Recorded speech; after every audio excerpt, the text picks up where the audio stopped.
नमस्कार दोस्तों, मैं हूं रामेंद्र सिंह चौहान। मुस्लिम्स विरोध भी करते हैं, मातम भी मनाते हैं, लेकिन उनका यह विरोध, उनका यह मातम नफा नुकसान देखकर होता है। जी हां, कुछ हकीकत तो यही सामने आ रही है। भारतीय संविधान के मंदिर, लोकतंत्र के मंदिर, संसद पर हमला हुआ था।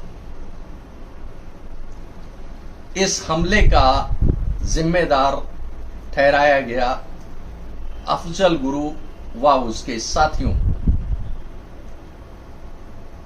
अफजल गुरु को फांसी की सजा हुई और यह सजा सुप्रीम कोर्ट ने दी, यानी उच्चतम न्यायालय ने अफजल गुरु को संसद हमले का दोषी मानते हुए उसे फांसी की सजा दी गई। अफजल गुरु को फांसी दी गई, जिसके विरोध में लंबे समय बाद नई दिल्ली के जेएनयू में नारे लगे, अफजल हम शर्मिंदा हैं, तेरे कातिल जिंदा है। सुप्रीम कोर्ट ने यानी उच्चतम न्यायालय ने अफजल गुरु को फांसी दी थी और जेएनयू में नारे लग रहे थे। बाद में नारे लगे, अफजल हम शर्मिंदा हैं, तेरे कातिल जिंदा है। तस्वीर साफ है कि भारतीय संविधान को मानने की दुहाई देने वाले मुस्लिम्स या नारे लगा रहे थे, या जेएनयू में यह नारे लग रहे थे, अफजल हम शर्मिंदा हैं, तेरे कातिल जिंदा है। यानी सुप्रीम कोर्ट यानी उच्चतम न्यायालय ने फांसी दी थी और उसे कातिल मानकर कि सुप्रीम कोर्ट यानी उच्चतम न्यायालय जिंदा है और अफजल के समर्थक शर्मिंदा है। या तो बात हो गई कि उच्चतम न्यायालय के फैसले को भी नकार दिया, माना नहीं, क्योंकि अफजल गुरु के हिमायती, आतंकवादियों के हिमायती, आतंकवादियों के सरपरस्त इस फांसी के विरोध में थे। किसी भी मुस्लिम नेता ने, चाहे वह हैदराबादी नेता असदुद्दीन ओवैसी हो, या उत्तर प्रदेश के पूर्व मुख्यमंत्री अखिलेश यादव हो, या उत्तर प्रदेश के पूर्व मुख्यमंत्री स्वर्गीय मुलायम सिंह यादव रहे हों, या उत्तर प्रदेश की पूर्व मुख्यमंत्री सुश्री मायावती रही हों, या बिहार के पूर्व मुख्यमंत्री लालू प्रसाद यादव रहे हों, या पश्चिम बंगाल की मुख्यमंत्री सुश्री ममता बनर्जी रही हो, या कोई भी मुस्लिम बड़ा नेता रहा हो जिसने जेएनयू में जो नारे लगे उनके विरोध में अपना कोई वक्तव्य दिया हो, या उसका विरोध किया हो, या यह कहा हो कि सुप्रीम कोर्ट ने या न्यायालय ने जो भी फैसला दिया अफजल गुरु के बारे में संसद हमले के दोषी मानकर, उसका वह समर्थन करते हैं। किसी भी बड़े नेता का, मुस्लिम नेता का कोई ऐसा बयान नहीं आया, चाहे जम्मू कश्मीर के नेता फारूक अब्दुल्ला रहे हो, कोई भी बड़ा नेता हो, जिसने अफजल गुरु को फांसी दिए जाने का समर्थन किया हो। जबकि यह जग जाहिर है, सामने आया कि अफजल गुरु और उसके साथी संसद में, भारतीय संसद के हमले के दोषी माने गए थे, दोषी पाए गए थे। लेकिन कहीं भी, किसी भी सूरत में किसी भी मुस्लिम नेता ने इसका समर्थन नहीं किया कि सुप्रीम कोर्ट ने जो भी फैसला दिया उसका समर्थन करते हैं और अफजल गुरु की फांसी को सही ठहराते हो। अब बात करते हैं दूसरी कि चाहे वह हैदराबादी नेता असदुद्दीन ओवैसी हो या उत्तर प्रदेश के पूर्व मुख्यमंत्री अखिलेश यादव हो या उत्तर प्रदेश की पूर्व मुख्यमंत्री सुश्री मायावती हो। उत्तर प्रदेश में इन दिनों माफिया उन्मूलन का एक जबरदस्त अभियान चल रहा है। जैसा कि उत्तर प्रदेश में विधानसभा में उत्तर प्रदेश के मुख्यमंत्री योगी आदित्यनाथ ने चेतावनी दी थी और गरज कर कहा था कि माफियाओं को मिट्टी में मिला देंगे, और यह बात मुख्यमंत्री को तब कहनी पड़ी जब इलाहाबाद में यानी प्रयागराज में उमेश पाल की हत्या हो गई। उमेश पाल की हत्या के बाद उत्तर प्रदेश की विधानसभा में उत्तर प्रदेश के पूर्व मुख्यमंत्री और समाजवादी पार्टी के नेता, समाजवादी पार्टी के मुखिया और सदन में नेता विरोधी दल अखिलेश यादव ने कानून व्यवस्था को लेकर बड़ा सवाल उठाया था, जिस पर उत्तर प्रदेश के मुख्यमंत्री योगी आदित्यनाथ ने दो टूक कहा था कि आखिर इन माफियाओं को पाला किसने, और चेतावनी दी थी कि इन माफियाओं को मिट्टी में मिला देंगे।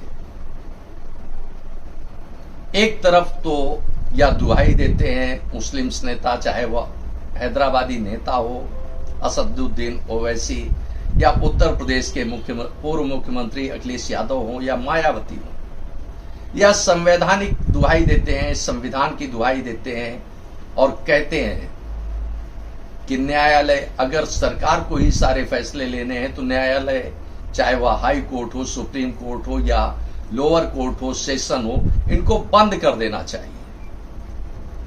अब दोहरी नीति इनके सामने आती है कि एक तरफ तो जब सुप्रीम कोर्ट ने अफजल गुरु को फांसी दी, उसे स्वीकार नहीं किया मुस्लिम्स ने। जिस प्रकार जेएनयू में नारे लगे वो जाहिर साफ करता है कि उसे स्वीकार नहीं था।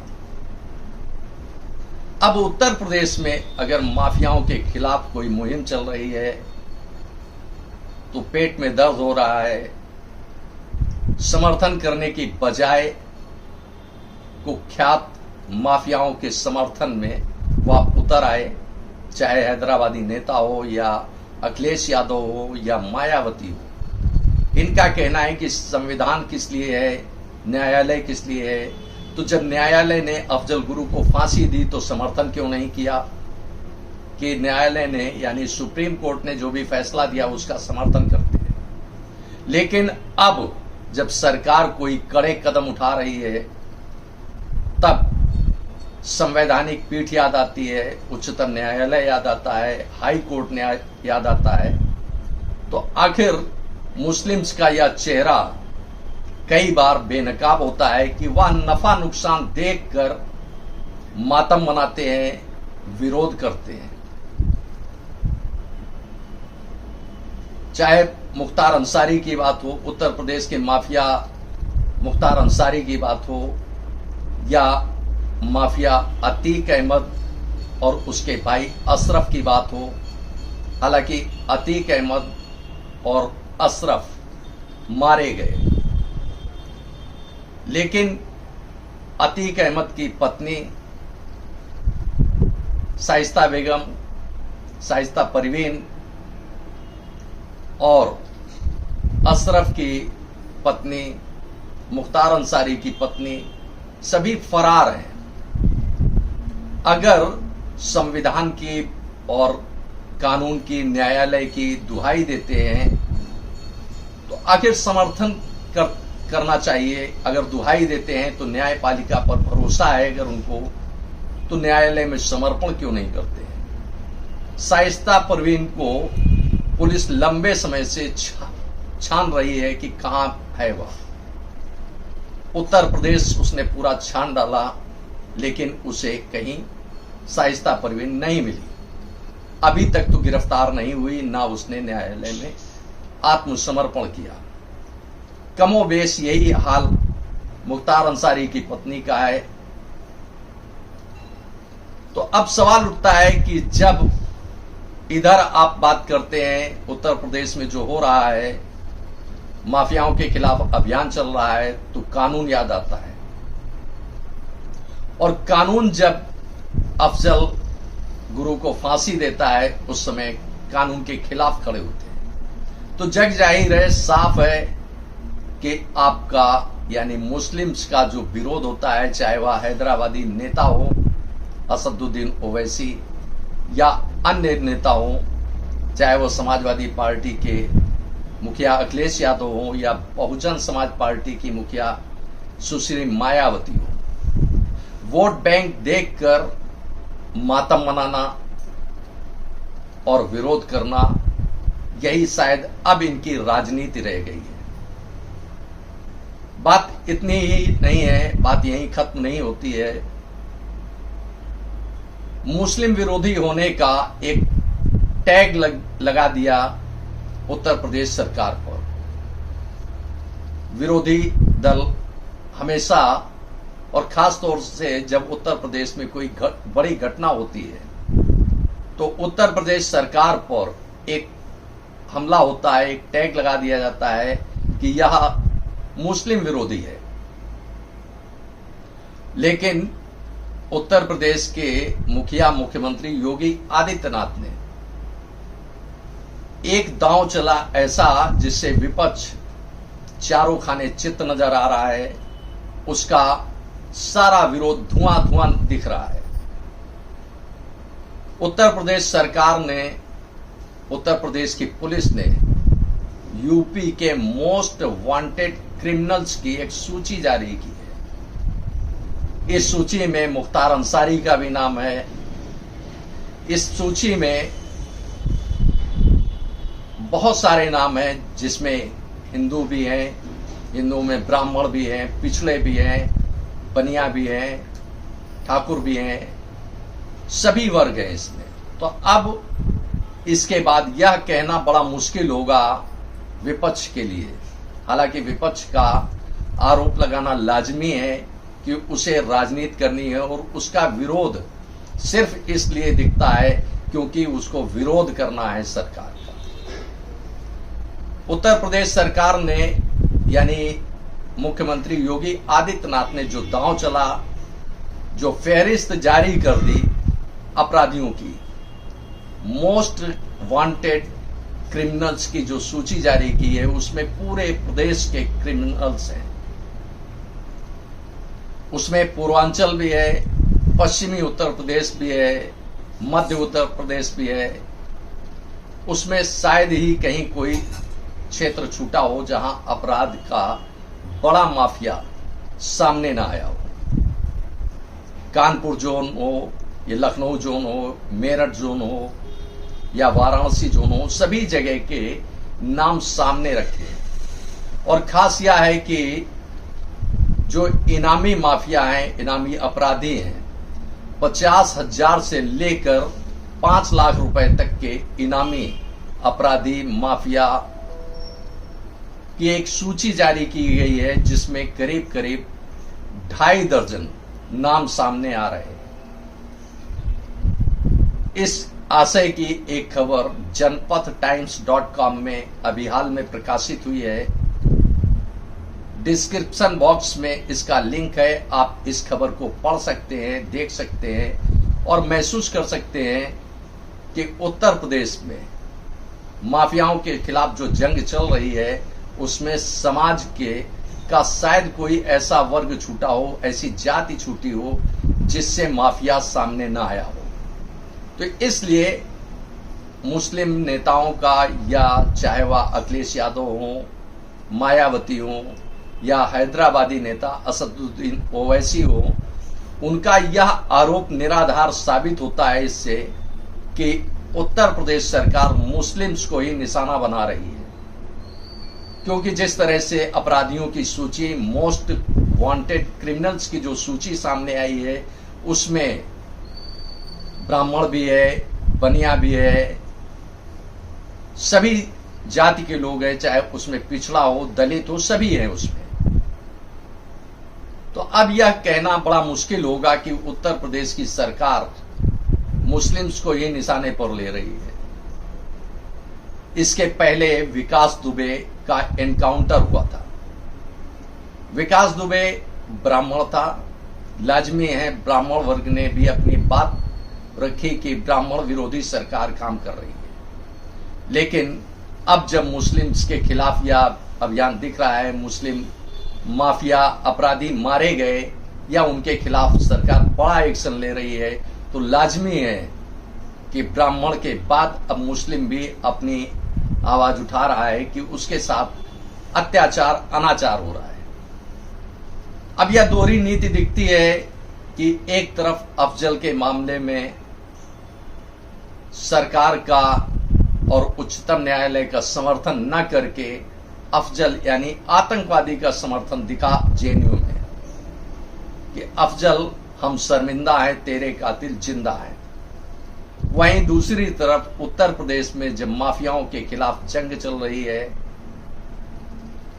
चाहे वह अतीक अहमद अशरफ का मामला हो या मुख्तार अंसारी का, शोर मचने लगता है कि मुस्लिम्स का उत्पीड़न हो रहा है, उनके खिलाफ कार्रवाई की जा रही है। बात केवल यहीं खत्म नहीं होती है। बात तो सिर्फ इतनी है कि जिस तरह से उत्तर प्रदेश के मुख्यमंत्री योगी आदित्यनाथ ने विधानसभा में कहा था कि आखिर माफियाओं को पाला किसने, तो संदेह के घेरे में साफ साफ सामने आया कि अखिलेश यादव और मायावती पर उनका यह निशाना था, क्योंकि इसके पहले उत्तर प्रदेश में मायावती की भी सरकार थी और अखिलेश यादव की भी सरकार थी। अब जिस प्रकार जैसा कि मुस्लिम्स नेता, चाहे वह असदुद्दीन ओवैसी हो वो या अखिलेश यादव या मायावती, कह रहे हैं कि कानून पर भरोसा है, तो एक तरफ अफजल गुरु का मामला सामने दिखता है, दूसरी तरफ अगर कानून का भरोसा है, कानून पर भरोसा है, न्यायपालिका पर भरोसा है, जैसा कि कहते हैं कि अगर सरकार को ही निर्णय लेना है तो न्यायपालिका यानी न्यायालय, अदालतों को बंद कर देना चाहिए। अगर अदालतों पर, न्यायपालिका पर इनका भरोसा है तो शाइस्ता परवीन और अफजल अंसारी व अन्य अपराधियों की पत्नियां फरार क्यों हैं? उनको या तो पुलिस के सामने आत्मसमर्पण कर देना चाहिए या न्यायालय में आत्मसमर्पण कर देना चाहिए। जाहिर सी बात है कि इनका यानी मुस्लिम्स का जो मातम होता है वह या विरोध होता है वह पूरी तरह से नफा नुकसान देखकर होता है। हालांकि उत्तर प्रदेश के मुख्यमंत्री योगी आदित्यनाथ ने जिस तरह से मोस्ट वांटेड क्रिमिनल्स की जो सूची जाहिर की है, जो सामने रखी है, उसके बाद विपक्ष का विरोध, उसका मातम धुआं धुआं दिख रहा है। आपने इस वीडियो को देखा, आपको यह वीडियो कैसा लगा कमेंट बॉक्स में हमें अवश्य बताएं। यदि आपको हमारा यह वीडियो पसंद आया हो तो प्लीज इसे शेयर करें। यदि आप हमारे चैनल पर नए हैं तो हमारे चैनल को सब्सक्राइब करें, जिससे हमारे आने वाले नोटिफिकेशन आपको मिल सके। दोस्तों, वीडियो को लाइक करना ना भूलें। आप लाइक करते हैं तो हमारा प्रोत्साहन होता है, हमारा मोटिवेशन होता है। आपने वीडियो को देखा, आपका बहुत बहुत धन्यवाद। Thank you. जय हिंद, जय भारत।